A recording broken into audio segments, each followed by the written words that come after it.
Diagnoser, det är ju ett helvete i sig själv. Alltså. Därför att vi tror, men när vi ger en människa en diagnos så tror vi att vi vet någonting.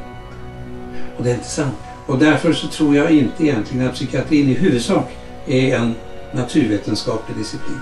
Jag tror att psykiatrin har mycket mer att hämta från litteratur, från konst, från musik, från medmänsklighet, vänlighet.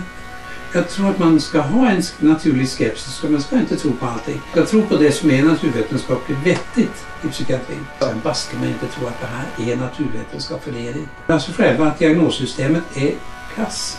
Alltså vi kan inte använda det. Jag har en viss användning av akuta psykosbegreppet. Och inte minst kanske manusdepressivitet eller bipolar affektiv lidelse eller vad man kallar det.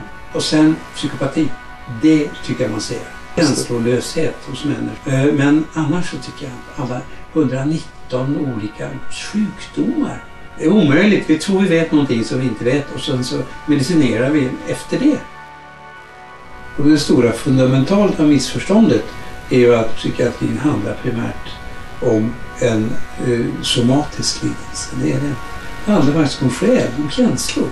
Känslor är det som är det väsentliga i psykiatri, inte kemi.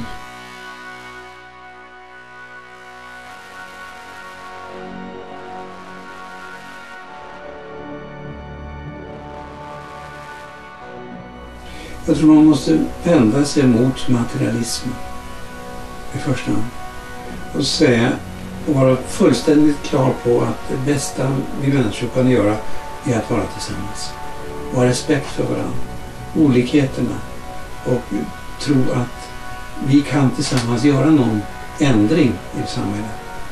Vi kan göra någonting för att leva bättre tillsammans med respekt, värdighet, vänlighet, konst, litteratur och så vidare. Det är det viktigaste, inte den nyaste Volvo-modellen. Det är inte det som är det väsentliga. Det väsentliga är att vi sitter runt lägerelden. Det väsentliga är att vi sitter runt lägerelden.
My name is Charlie. I'm a detective in the Love Police in London and Cambridge, where I live now.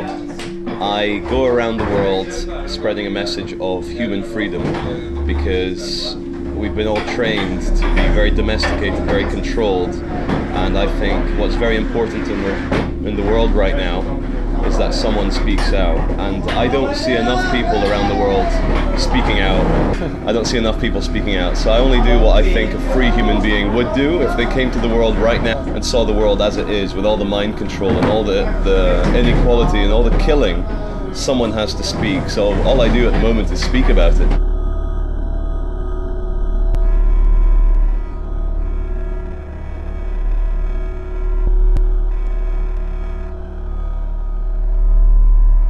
I do find a big difference here, like only in Bergen and Norway today, when I'm out speaking on a megaphone with friends and spreading an alternative message. In any country I do it, no one says anything, they just like try and ignore it or they listen and smile.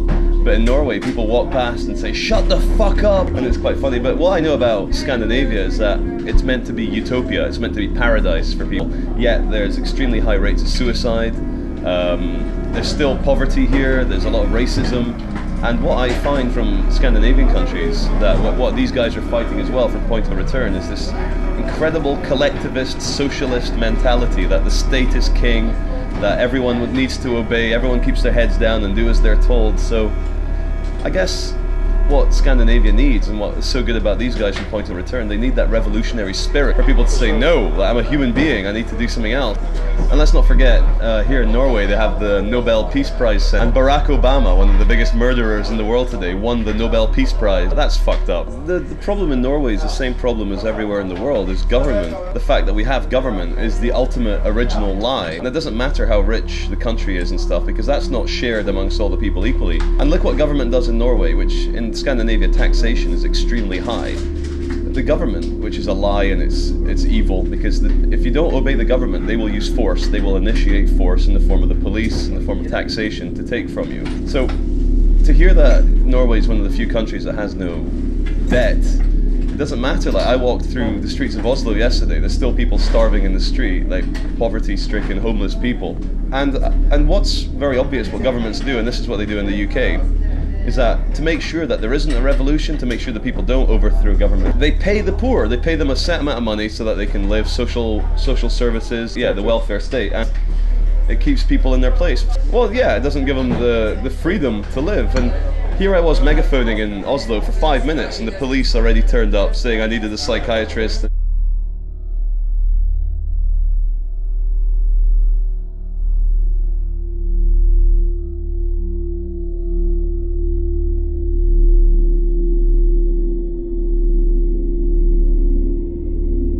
Yeah, the message is that we're all human beings in terms that we're all equal, that we're trained from the moment we're born with a birth certificate in school and nursery and teachers and managers at work, that there's people above us, and that to me is the ultimate lie, the original lie of government, of authority, that we're not equal, that like you can be walking in the street, smoking a joint, speaking on the megaphone, and there's people in fancy dress uniform that can come up to you and tell you what to do.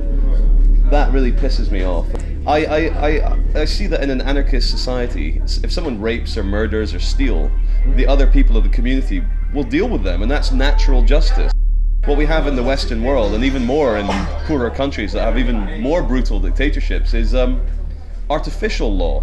And when I was born, I didn't sign up anywhere to be born into someone else's system. I don't have a choice. I can't escape the state. There's not one country in the world where there isn't the state, where there isn't taxation, where there isn't laws. So my message, and I'm only a messenger, is to try and say, look, you can actually live free in an unfree world, because it's your resistance, it's your striving for freedom, it's your very act of defiance of saying no is the most beautiful thing, and that makes you free, because freedom is in the mind, and the next freedom is the physical world. So if you can have them both running side by side, that what you do, what you say, what you think is your convictions, because so many of us, we look the other way when we hear about war, and Norway has got troops, has got soldiers in Afghanistan. Norway's the of the Americas, all the shops here, McDonald's, fucking everything. Anyone who, you're either, I believe, fighting evil or you're accepting evil, and I just want people to fight evil. And also it's great fun. My message to the people is, what I do is great fun, and it feels so right, and that everyone should do it. Not necessarily with a megaphone. Yeah, the way that feels right for every person. And in a way, I'm very thankful that we live in such a bad world, because it allows the flourishing of the most beautiful forms of human freedom. Yeah, it's we should be happy that things are difficult. It allows us to prove ourselves as human beings.